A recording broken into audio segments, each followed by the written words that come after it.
So you were signed on to Death Row Records. When was this?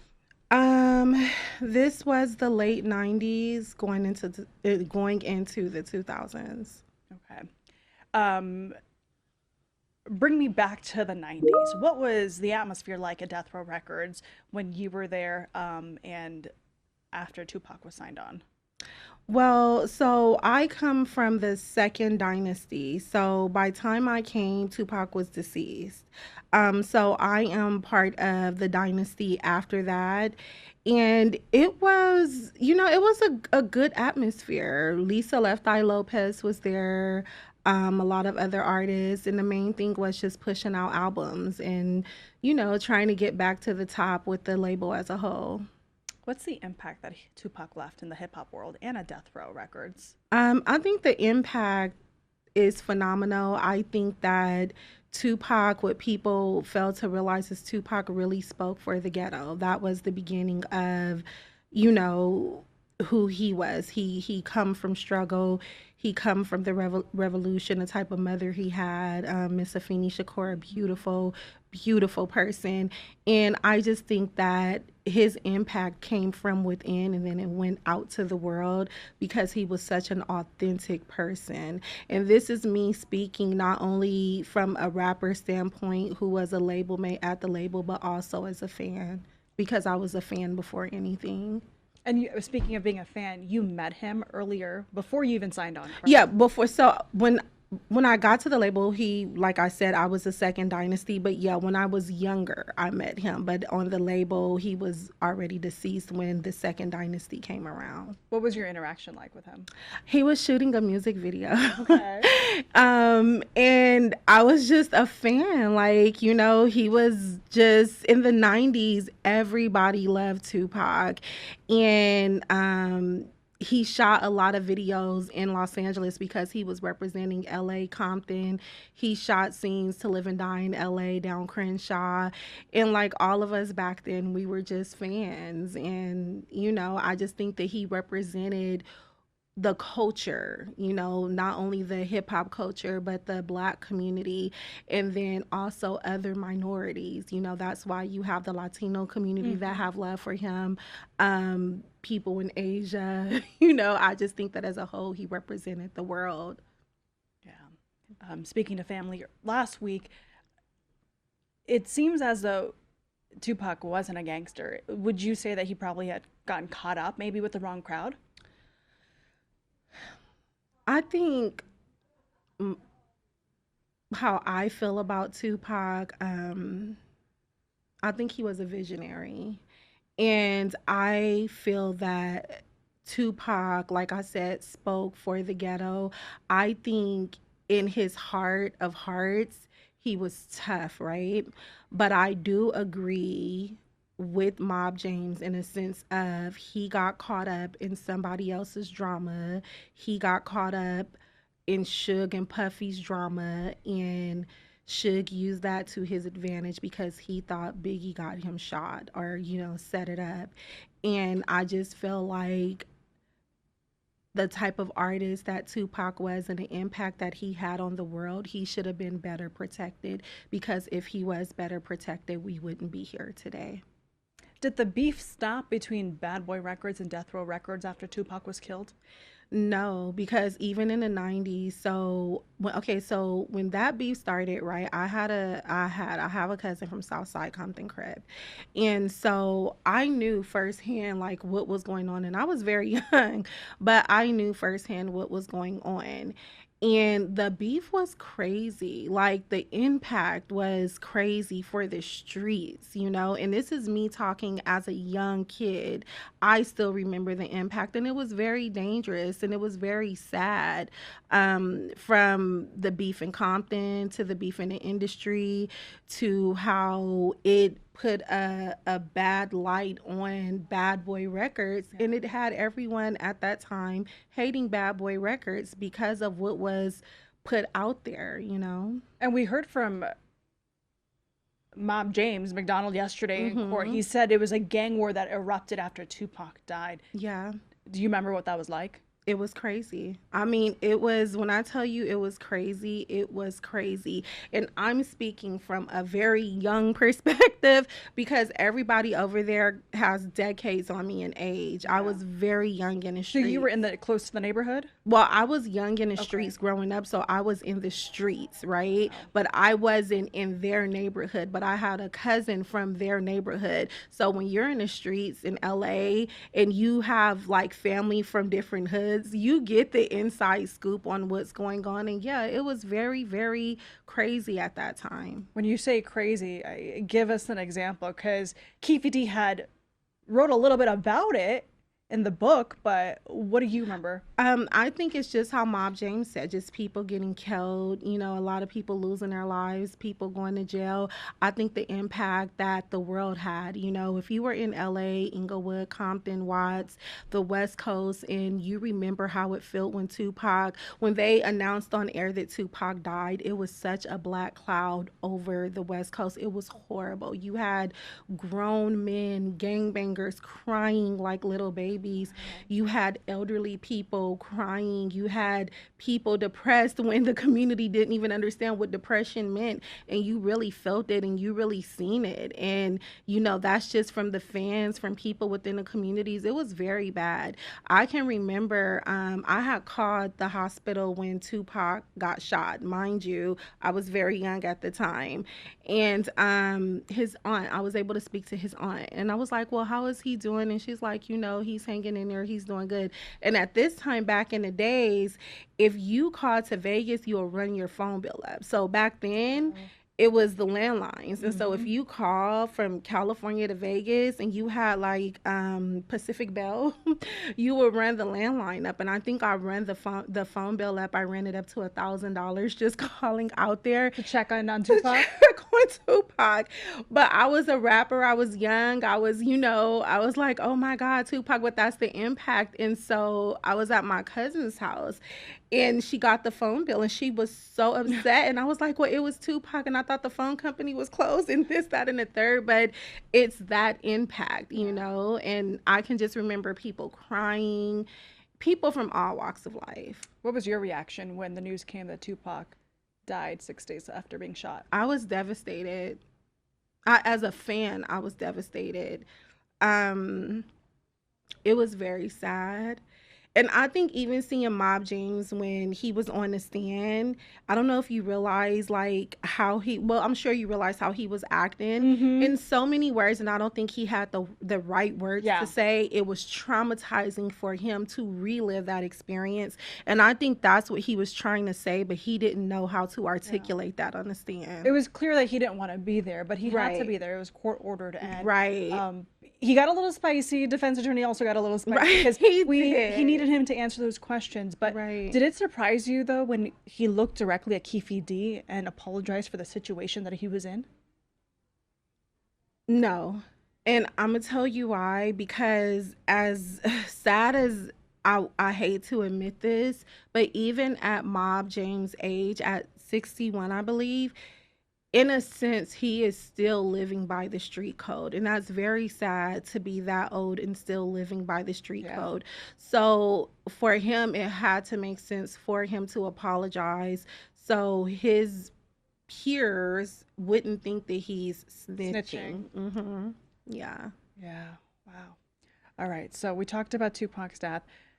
30, nearly 30 years Yeah. later, Mm-hmm. you're here in Las Vegas. Yes. Why did you want to be here for this trial? I wanted to be here because number one, I was a fan of Pac. I'm still a fan of Yeah. Pac. And I was also signed to Death Row Records. I'm on Tupac's album Until the End of Time with the number 3 single, Let 'Em Have It. So I was able to get fans just by being signed to Death Row and being on Pac's album.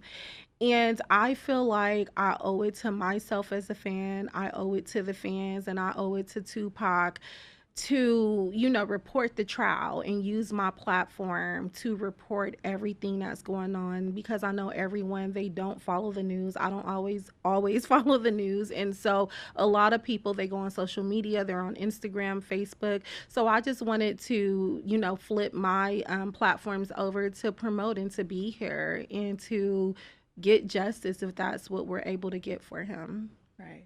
Suge Knight recently gave a TMZ interview from jail. Mhm. He mentioned your name. Mhm. What did you think of that?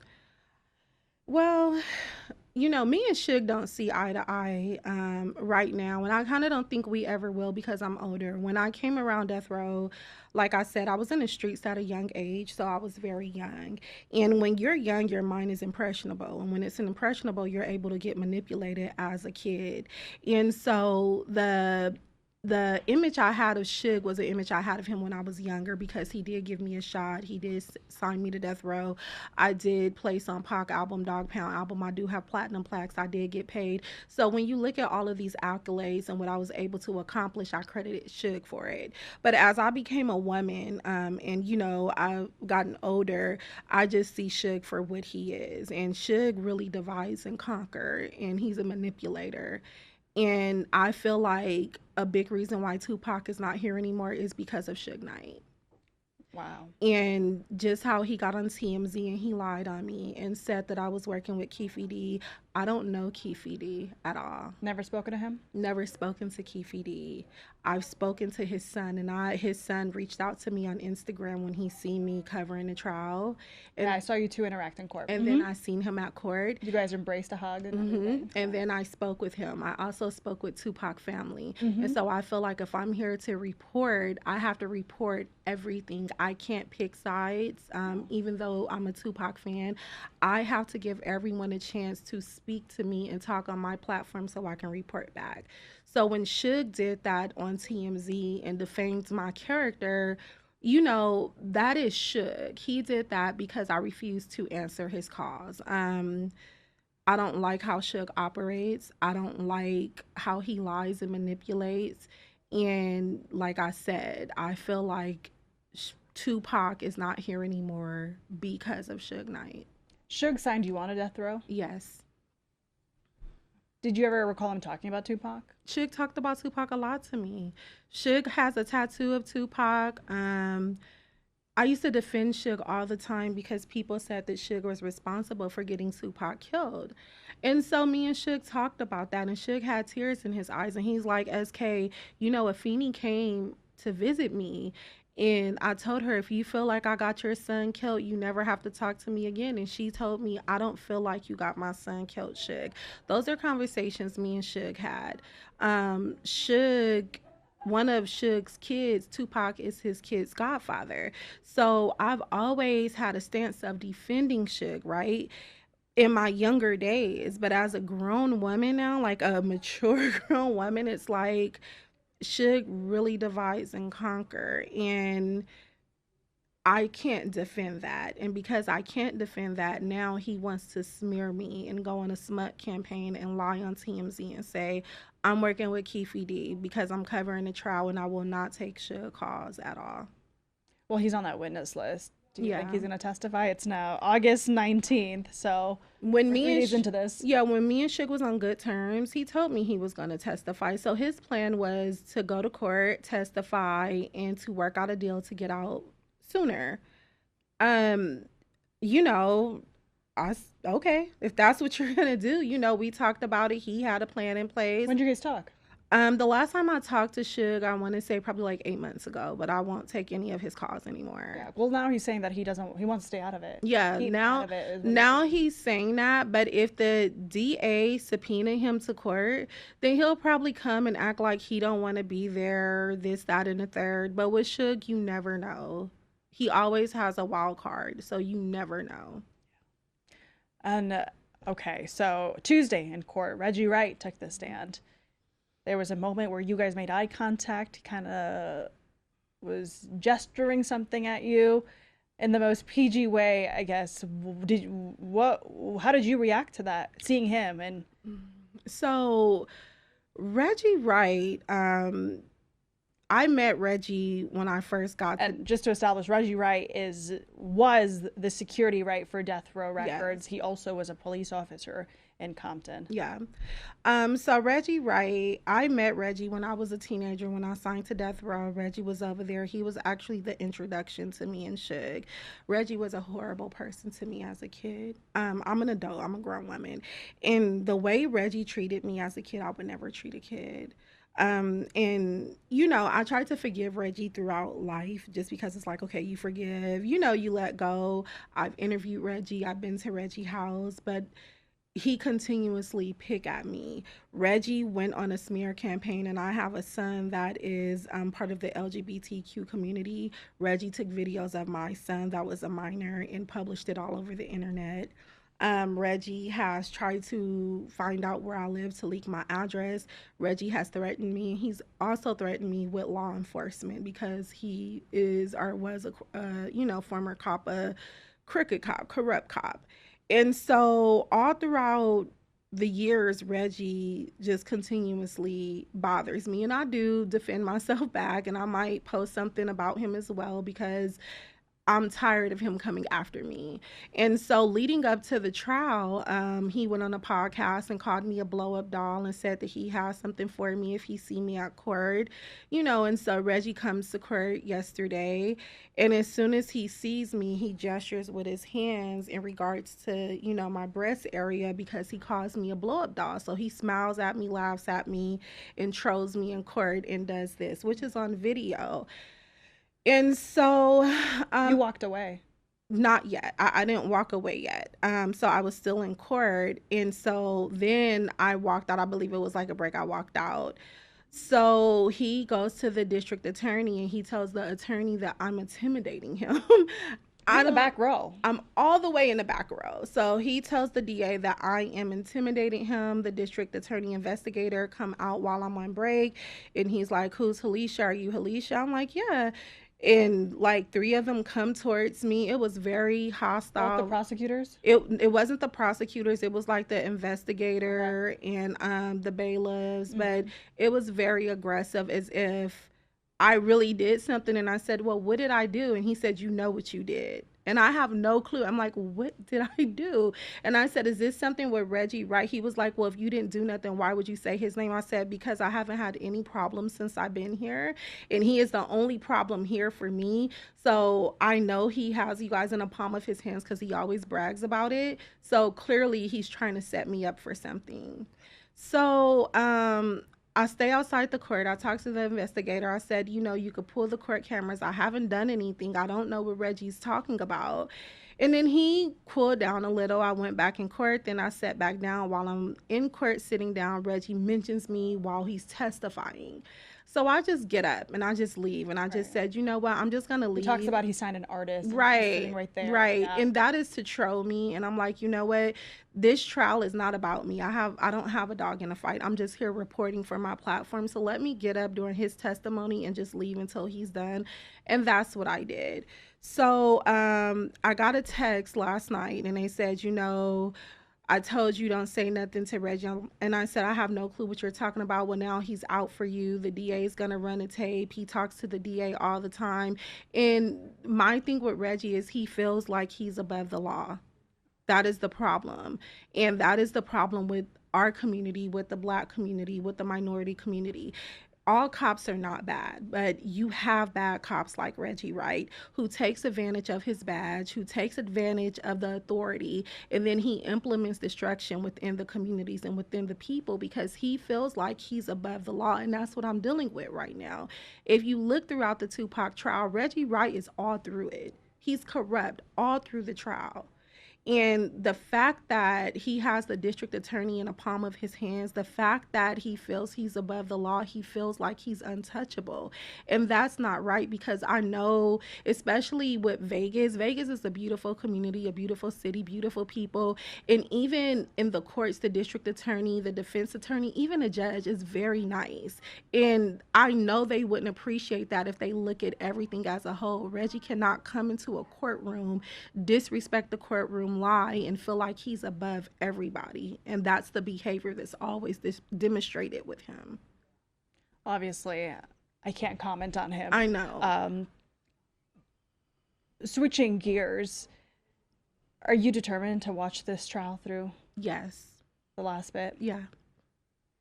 What are you hoping this trial will bring, regardless what the verdict comes in, to the community who loved Tupac, who still love him, and who have been waiting for justice for 30 years?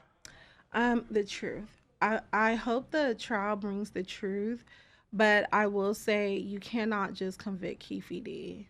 And I don't know which way the trial's gonna go. We're still looking at all the evidence to see what really happened, but a spade is a spade. You cannot just convict Keffe D and not go after other people. That's my opinion. Have you read the book he co-authored? I have not. Have you? I have. Okay. And I've watched a few media statements he gave over the past few years. The prosecution, they're kind of pointing at those statements as their case. Does that surprise you? In a sense, it doesn't surprise me, but this is what I will say. I have watched some of his interviews, and what I find quite interesting is that it's been contradiction with his interviews and with witnesses. For instance, the young ladies that got on the stand. In the interview, he said that they were able to find Tupac because they were yelling. Yeah, in his book, he said that ladies were yelling Tupac, Tupac, and then he kind of gave himself away. But Ingrid Stokes, said that's who was true. In the car with her girlfriends, just right next to Suge Knight and Tupac, they said that they didn't hear any of that. So when you look at things like that, it's like, okay, Keffe, were you just clout chasing? Because that could be true. He could have really just been clout chasing and taking, the clout like, hey, because he's getting so much attention from it. Because why would a witness contradict what's in his book? And he did say someone else wrote the book. So they have to prove beyond a reasonable doubt. He told me in the jailhouse interview he wasn't in Vegas at that time. And there was pictures in that book, and he said he provided like 10 pictures and said maybe 10 things to the co-author, who is also on the witness list too. So it'll be interesting if we hear from that person.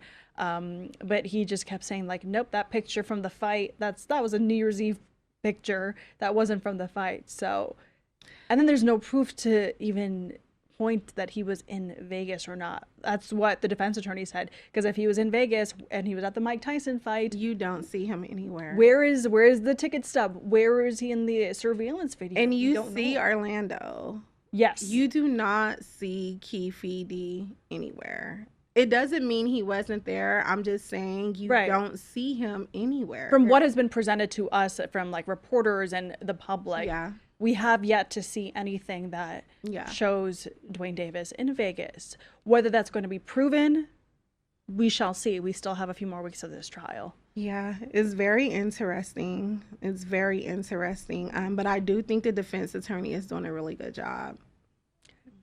Well, anything else you want to add before we say goodbye?